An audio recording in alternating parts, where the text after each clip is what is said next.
Oke teman-teman, di bab ini kita akan belajar tentang integral atau kita sebut dengan anti turunan.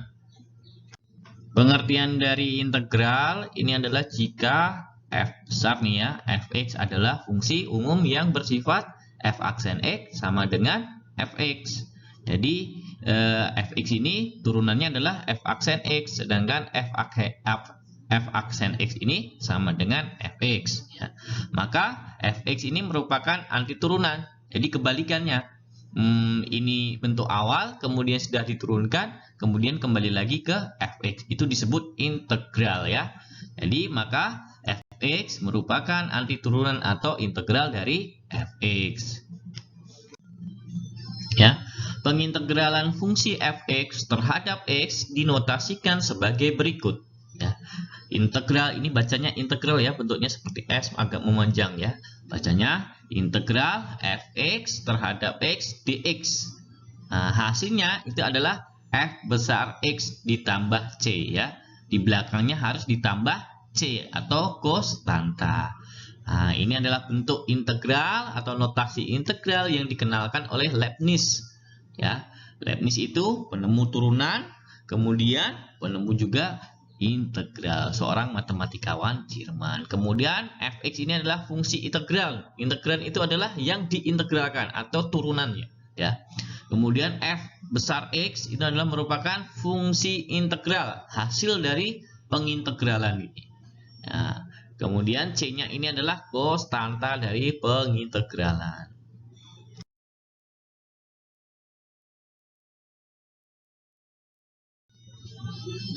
Sekali lagi ya, ini adalah bentuk umum dari integral fungsi, di mana integral fx dx, singkatnya adalah integral fx dx sama dengan fx tambah c, di mana integral dx ini adalah lambang integral yang menyatakan operasi anti turunan. Jadi kalau ada dx berarti dioperasikan, jadi harus mencari hasilnya. Kemudian f kecil x ini merupakan fungsi integral, yaitu fungsi yang dicari anti turunannya. Nah, f besar x-nya ini adalah anti turunannya. Kemudian c-nya ini adalah konstanta.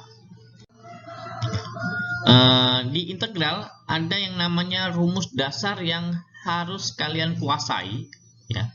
Atau kita sebut teorema pertama atau rumus dasar integral. Yang pertama adalah jika n ini bilangan rasional dan n ini tidak boleh sama dengan 1, maka integral x pangkat n dx sama dengan 1 per n ditambah 1 x pangkat n ditambah 1 ditambahkan dengan c. C ini adalah konstanta. Jadi secara umum ini adalah rumus umum. Rumus umum dalam mencari integral fungsi. Jadi pangkatnya n ini harus ditambah 1 menjadi n plus 1.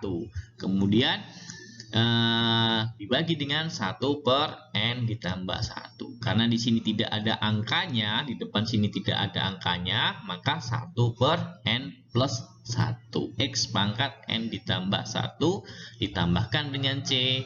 Ya, ini adalah bentuk umum dari integral. Ya.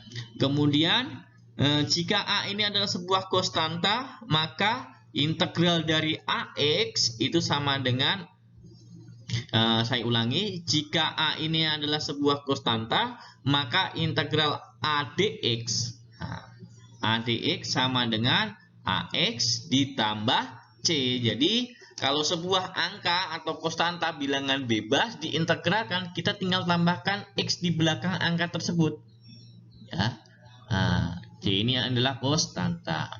Kemudian ada lagi integral dari x pangkat min 1 adalah ln x tambah c. Kemudian integral epsilon pangkat x dx itu adalah epsilon pangkat x tambah c. Jadi secara umum untuk menentukan integral kita gunakan rumus umumnya. yaitu adalah integral x pangkat n dx sama dengan 1 per n ditambah 1 x pangkat n ditambah 1 ditambahkan c.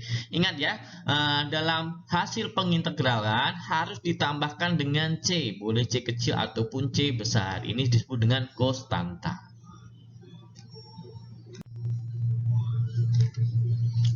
Selanjutnya, jika koefisien x adalah a dan pangkat dari x adalah n, maka secara umum dapat disimpulkan integral ax pangkat n dx sama dengan a dibagi dengan n ditambah 1x pangkat n ditambah 1 ditambahkan c.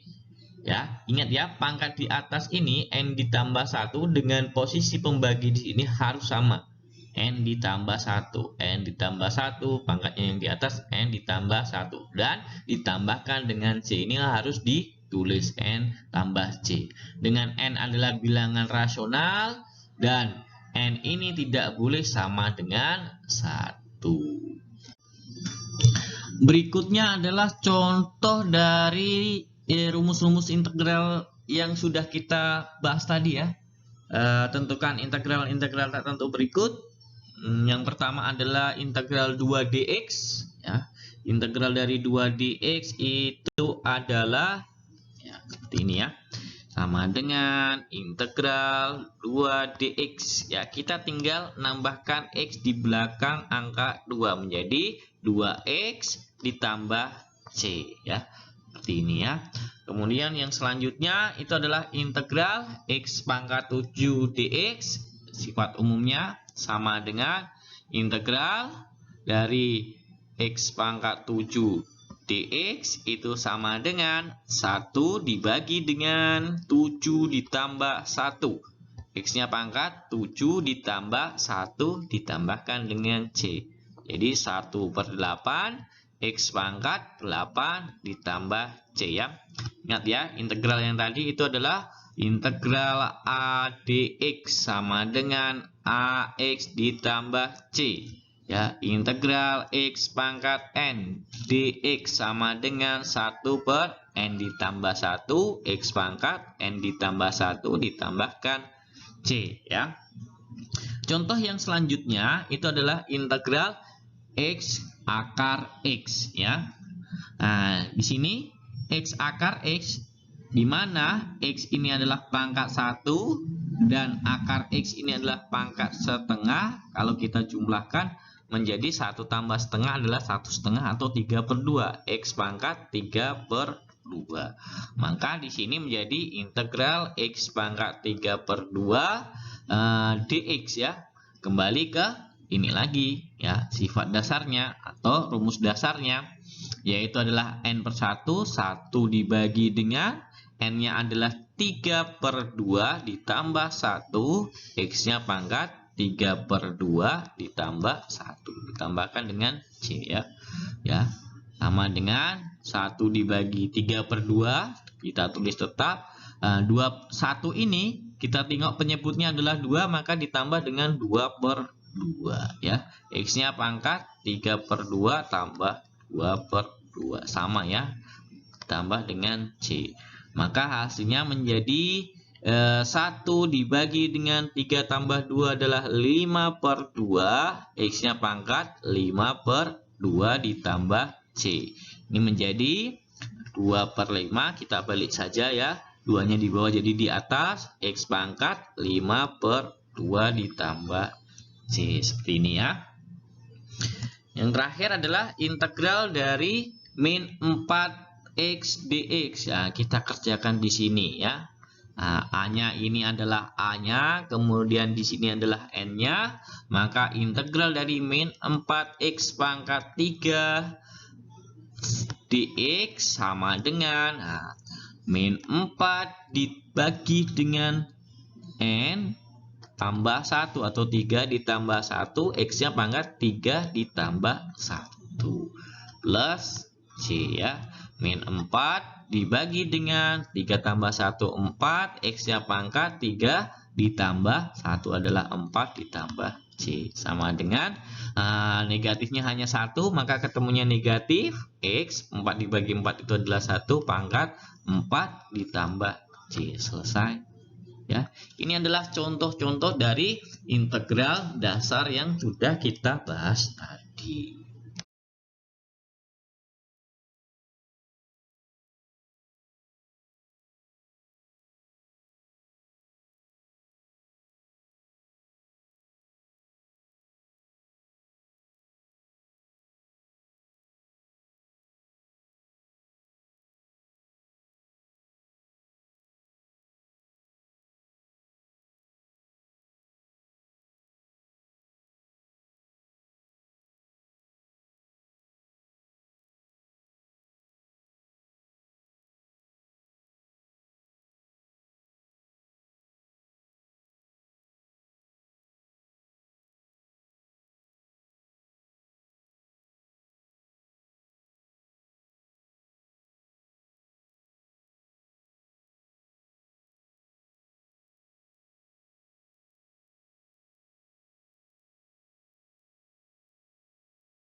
Di teorema 3, ini berkaitan dengan sifat penjumlahan dan pengurangan.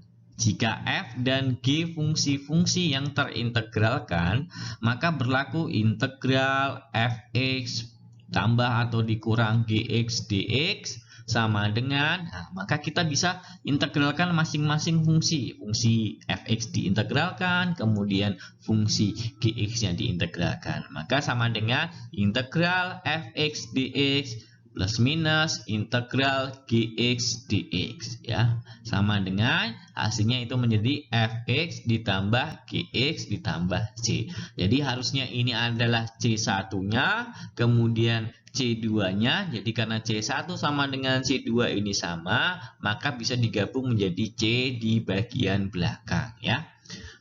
Kita perhatikan cara penyelesaian contoh soalnya. Maka sesuai sifat dari teorema 3, kita integralkan masing-masing. 4x pangkat 3 dx ditambah integral 4 dx, ya. Jadi ini 4 dibagi dengan 3 ditambah 1, x pangkat 3 ditambah 1, kemudian ditambah dengan integral dari ini adalah 4x, kemudian ditambahkan dengan c, ya, menjadi 4/4 x pangkat 4 ditambah dengan 4x, kemudian baru ditambah c. Hasilnya sama dengan x pangkat 4 ditambah dengan 4x, kemudian ditambah c. Ini adalah hasil dari pengintegralan. Jadi diintegralkan satu-satu, ya.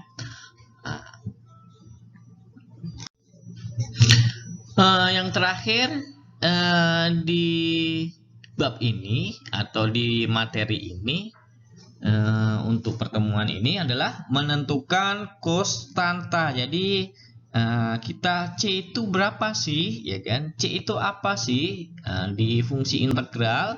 Jadi untuk mencari C atau konstantanya, kita dapat mencari C atau konstanta dari hasil pengintegralkan.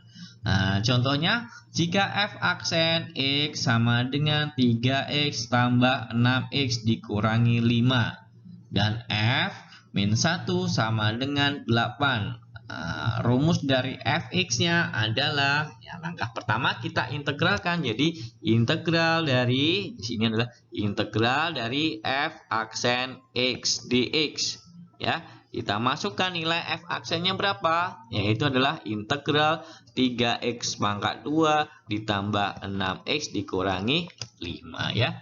Kita bisa gunakan teorema yang ketiga tadi tentang penjumlahan dan pengurangan. Kita integralkan masing-masing. Kita kurung, kita tambahkan dx, ya. Ini menjadi integral 3x pangkat 2 dx ditambahkan dengan integral 6x dx, kemudian ditambah dengan dikurangi, ya, di sini, ya, dikurangi dengan 5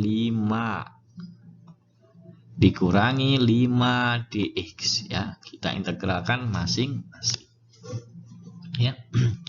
Menjadi 3 dibagi 2 ditambah 1, x-nya pangkat 2 ditambah 1, ya. Kemudian ditambah dengan 6 dibagi dengan ini pangkatnya 1, 1 ditambah 1, x-nya pangkat 1 ditambah 1 dikurangi ini menjadi 5x. Kemudian baru ditambahkan dengan c, ya. Ini menjadi 3/3x pangkat 3 ditambah 6 dibagi 2, x pangkat 2 dikurangi 5x ditambah c. Fx-nya adalah, ya, ini menjadi x pangkat 3 ditambah dengan 3x dikurang pangkat 2, ya, dikurangi 5x kemudian ditambah c, ya. Untuk mencari c-nya kita substitusikan. F min 1-nya adalah 8, berarti F min 1 sama dengan, kita substitusikan x ini, ya, kita ganti dengan angka negatif 1 menjadi min 1 dipangkatkan 3 ditambah dengan 3 kali min 1 pangkat 2 dikurangi 5 dikali min 1 ditambah c, ya. F min 1-nya berapa? F min 1-nya adalah 8. 8 sama dengan negatif 1 pangkat 3, karena pangkatnya negatif, pangkatnya ganjil maka hasilnya negatif 1, ya. Pangkatnya genap menjadi 1, berarti 3 dikali 1 adalah 3. Kemudian min 5 dikali negatif 1 hasilnya adalah plus berapa? Ya, hasilnya adalah plus 5, ya. Ditambah dengan c, ya. Berarti 8 sama dengan min 3 min 1 ditambah 3, ya, ditambah dengan 5 hasilnya adalah 7, ya, ditambah dengan c. Maka c-nya sama dengan, tinggal pindahkan ini. C ini pindah menjadi 8 dikurangi 7. Ketemunya C-nya sama dengan 1. Maka di sini adalah fx-nya adalah fx-nya, C-nya kita ganti dengan angka 1. Jadi x pangkat 3 ditambah dengan 3x pangkat 2 dikurangi 5x baru ditambah dengan 1, ya. Ini adalah cara menyelesaikan integral. Semoga bermanfaat. Cukup sekian untuk pada pertemuan kali ini. Kita lanjutkan nanti. Jangan lupa subscribe, ya, biar nanti saya tambahkan untuk integral yang selanjutnya, yaitu adalah integral substitusi, kemudian integral parsial, kemudian integral tentu, dan seterusnya. Oke, terima kasih. Selamat beraktivitas kembali.